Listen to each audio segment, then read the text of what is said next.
ati waba utazi umupira w'amaguru aturamutse uvuze ko ikomeye gusa kuri set pieces ati mbona benshi abapundit bavuga yuko cyangwa se benshi bavuga ko ngo ari ikipe igizwe cyane cyane n'imipira y'imiterekano ati waba ari kwibeshya cyane ati kuko nibwe ma ekipe meza akomeye i Burayi ati tuzaba tugiye guhura ati yaba mu buryo barindi izamo ryabo yaba mu buryo basatira yaba mu buryo bakomeye mu kugumana umupira mu kibuga hagati ati nimwe amakipe tugiye guhura atariko ikiza cya Premier League ati buri wese abafite ubushobozi bwo gutsinda undi kuri Mikel ARTETA avugaga ko ari match eri tricky nyine tricky ni nko kuvuga ni match icanganye nyine icanganye cyangwa igoye muri make igoye ati turaway ati turaza gushaka intsinzi ati kandi nacyo dushize imbere ikindi yavugaga ni ku bantu ngo bibeshya ko Arsenal ngo ifite squad ihagije yavugaga ko ari ukwibeshya yavuga ati already dufite abakinyi bari mu mvune ati dufite captain Martin Odegaard ati dufite Noni Madueke ati dufite Kai Havertz ati dufite Jesus ati dufite Martinelli wiyongereyemo atabona abakinyi batanu bafite ubushobozi bwo kubanza mu kibuga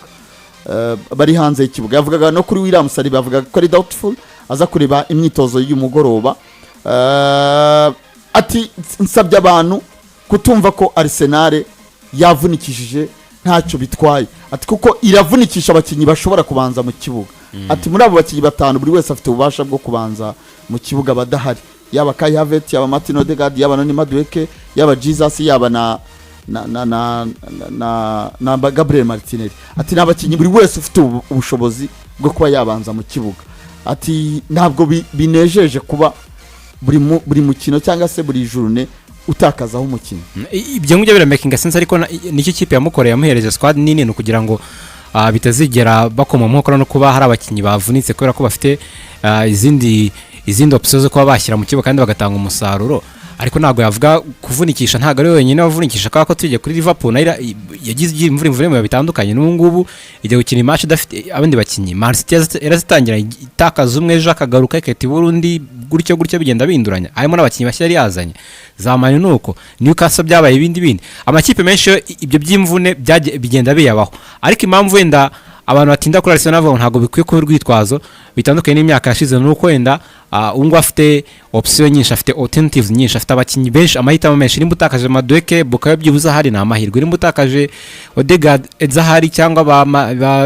Esananeri basore ba Max Darman afite option nyinshi zo kuvuga ngo guhera muri defense kugera imbere zo kuba yahita mwe nshavuga no kugira ngo avuga ati ibyo muvuga byose mutayamwibagirwa yuko dufite imvune wenda no kuyayibutsa no ko afite imvune kaza abakinyi bamazina ariko ntago ntekeza ko byaba urwitwazo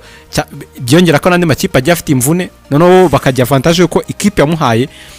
squad nini cyane koyorusha nubwo ibyo mwitabyitwaza ngo afite squad nziza ko nawe ntago nanone kubikora ariko bagiye gukina match ya Bane ni ikipe akenshi ijye gwana amakipe manini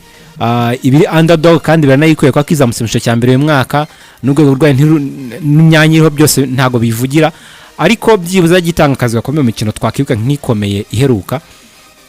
nka match ya Liverpool itaratangira gutsindwa yayibonyemo intsinzi bigoranye abisabye ko uyu mwana waze muri Man yitwa uyu Munyatunisia yakoze ikosa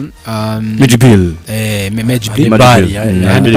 n'umupira Filipongo yateye Hannibal akoza ukuboko muri box ku minota 93 arega match United ninde mwana wakoze ikosa Anthony yakoze ikosa rya penalty nabwo minota yayo mu match bari bayinganyije urumva rero ne equipe ikunda kuzika kagorana ariko imbere Arsenal ikintu kimwe nge nyibonye mu mikino ibiri heruka itsinda Fulham kimwe itsinda na yatsinze kimwe jo bundi na Crystal Palace kimwe 0 nuko ari equipe ushaka kumekinga shako ushaka kwigora mu kwinjiza ikabona indi gitego kimwe bikayigora no kubona ikindi ariko nayo imekinga shaka utayinjiza igitego na kimwe icyo nicyo kintu turusha andi makipe kubera ko iyo ihanganye kabona kimwe 0 cyangwa 2 kimwe ariko ikavuga ngo ntago izamu ryo yinjizamo ibatsinze ikintu cyiza ibyo umugabo Scott Park avuga byo yuko ari equipe yuze mu buryo bwose adashingiye kuri set pieces byo nibyo kubera ko byatangijwe n'umugabo witwa Jamie O'Hara wazanye imvugo yita Arsenal ngo ni equipe ishingira ku set pieces gusa yego ne equipe nziza kuri set pieces gusa ariko igaragaza yuko iyo rero mikino ubona ko atari haniri nziza gusa ni equipe nziza inyuma ya box ni equipe nziza muri box ni equipe nziza mu gucisha imipira ku mpande abawinga barakora neza, defensive barakora neza, hagati mu kibuga iruzuye. Nuvuga ngo uburyo bwose kandi ubona ko buri match yose iza ishaka kuba nziza muri buri kategori yose y'umukino igashaka kuba nziza. Naho hantu ubona ko ari none biguterera ubwo kavuga ngo Arsenal improving a match ku yindi ishaka kuba nziza muri buri kantu kose, detail yose kashaka kuyifunga, bituma bikoreka yuko nyine ari equipe ni na team to beat, ni equipe yose yo guhanga amaso kandi amakipe yose yifuza gutsinda. Rero ini match Arsenal igiye kujyamo nayo iri favor, ifite amahirwe menshi cyane yo gutsinda. Ikigomba gukora kudakora ikosa ryo ryose, kubera yuko Karidiza bigarutse ko imwe mu mikino yagiye igora cyangwa se ndahita itakaza amanota buryo utatekereje zagarimo amakipe matoya. Bane equipe nk'ingiyo ni equipe ishobora gutungura ko Premier League nta kipe itagutungura, ariko Arsenal ko bigaragara uburyo yitwaye mu mikino iherutse ni uburyo bwo kudatakaza amanota.